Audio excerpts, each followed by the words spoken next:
What is up, YouTube? What is up, Jet Nation? Sean back with another episode on the Jets Show. Um, I don't think there's too much to talk about on the recap to this Week 1 drubbing that we took to the Ravens.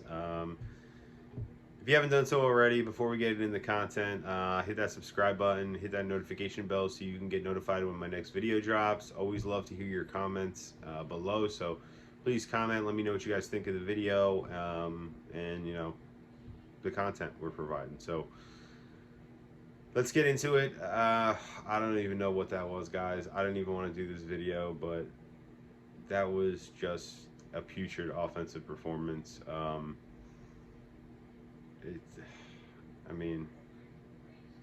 Dare I say it, same old Jets. The same crap.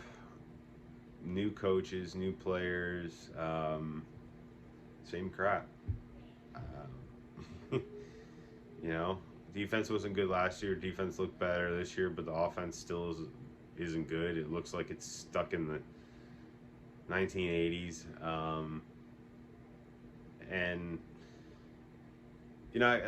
Let's start with the defense on the positive side a little bit. Let's start on the defense with the positive side. Defense looked really, really good.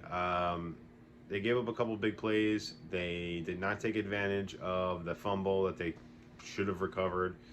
That would have given them some momentum and put the offense in a good position to kind of, get back into the game a little bit more, maybe get some points on the board. But I think overall, I'm very impressed with how the front seven played. It was great seeing Jermaine Johnson make a big play. Sauce looked awesome. Quan Alexander made a bunch of really nice stops. Quincy Williams looked great. The linebacker group, I was very worried about in preseason, but I really like how it looks. Secondary, I really loved it. DJ Reed played well. Sauce played well. Whitehead played well. Michael Carter II played well. The weak link is LaMarcus Joyner. Blew another coverage, gave up a touchdown. And then the other guy is Bryce Hall. I don't think Bryce Hall should be on the field, personally. He wasn't on the field much, and every time he was on the field, it seemed like he made a mistake, gave up a big play. He gave up the first touchdown.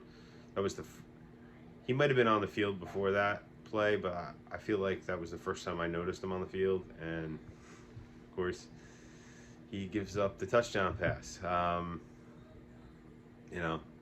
Can't say I'm surprised with that, to be honest with you. He has not looked good in preseason.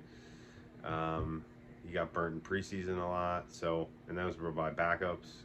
Now that he's moved down the depth chart, but overall the defense played really well. I can't really blame them in any way for this loss. This loss is on two other groups: the offense and the coaching staff. Particularly the head coach and the offensive staff. They look like they weren't ready to play. Corey Davis dropped the first pass that was thrown his way. He had a whole bunch of drops last year. Can't say I'm overly surprised actually about that. He rebounded well. He played really well in the second half, but you can't be making mistakes like that and expect to win games against good teams like Baltimore. Is Baltimore a Buffalo Bills, Los Angeles Rams, Kansas City Chiefs team? No, but they're still a very, very good football team in this league. If you're going to win these games, you can't be making mistakes like that. The offensive line looked absolutely horrendous. And I said that going into the game, that my biggest concern going into week 1 was the offensive line with all the moving parts, and it showed. I wasn't too worried about Flacco, but now looking back on it, maybe I should have been. It's not his. I don't think it's necessarily his fault specifically. He did have the one bad interception, but it's hard to expect a guy to throw the ball 60 times in a game and not, throw any bad passes.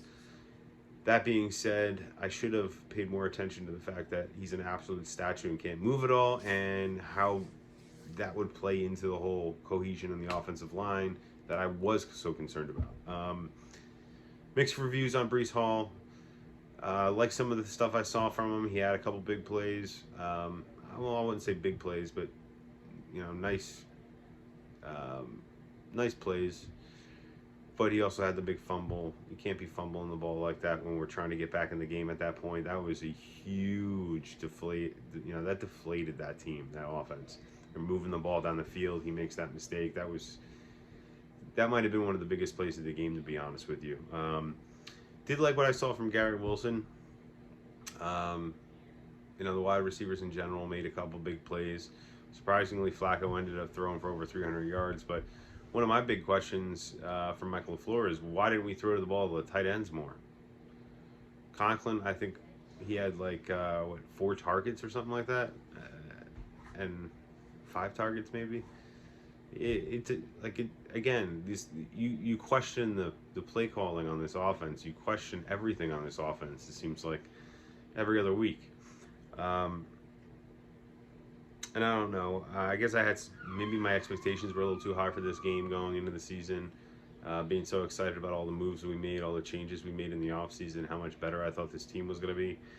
So maybe I'm just really let down because of how high my expectations were.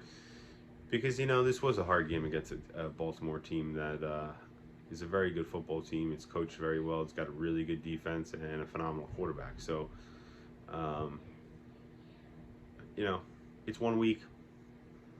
We got to put it in the rearview mirror at this point. I think the real question is, how does this team respond next week after looking the way they did at home in week 1 and getting embarrassed? How does this offense respond? And that's where we're really going to see if this culture is changing, and if this coaching staff is the right coaching staff, if Saleh is the right leader. And I don't mean necessarily that they have to win the game in week 2. Some may say that, but I think you need to see this team come out and play successfully. If they lose a close game or something like that, then you could still say that the culture and the coaching staff has rebounded and done what they need to do. But we're going to see. We're going to have to wait and see till next Sunday. It's going to be a long week. Going to spend some time breaking down some video, taking a look at some players specifically, and kind of following this video up with a couple other videos this week talking about some of the players and their performances on Sunday. I don't really have much else to say. Just disappointed, guys. I'm sure you guys are too. Let me know what you think in the comments below. What guys are you happy with that played well? What guys do you think aren't cutting it? Like me, getting Breece Hall off that field would be a big step in the right direction. I think they made a mistake by starting LaMarcus Joyner. I think they should have kept Jason Pinnock, and I think he should have been the starting free safety. He was amazing at the end of the last year. But then again, what do I know? I'm not the coach. But leave your comments below on what you guys think. Love hearing from you guys, and I'll see you on the next one. Peace.